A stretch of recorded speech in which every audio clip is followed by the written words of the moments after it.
Today we prepare the so-called esfinsia unit. It's basically leavened dough that we will fill with a mixture made of ricotta, sausage, grated cheese, chicory, and let's add some milk to soften the mixture. Let's create the mixture. Once the mixture is solid enough, let's stretch the dough. Let's take the dough.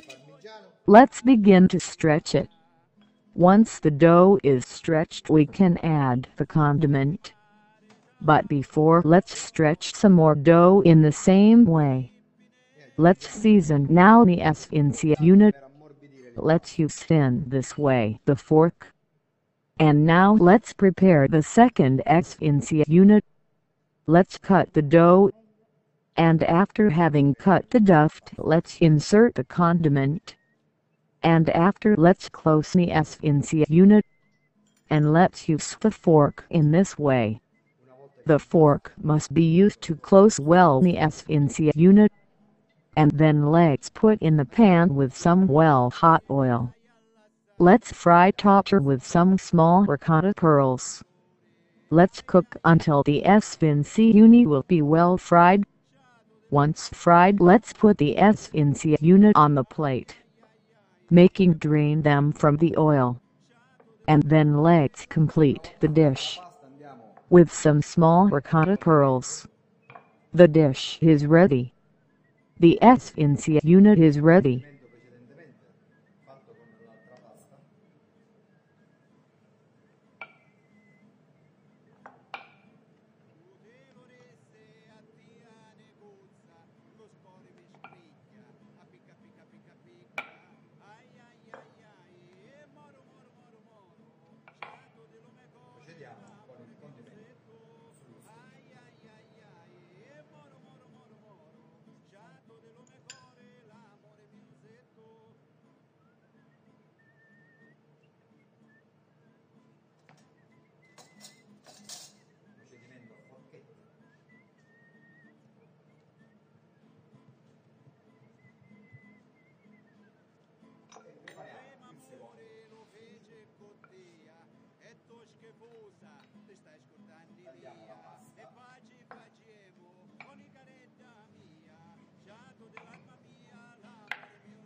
Mettiamo la doratura.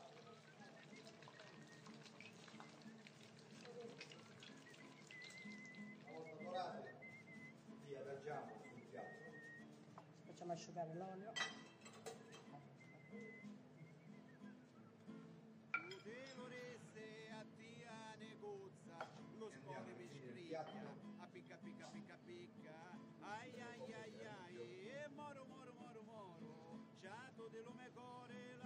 Perline di ricotta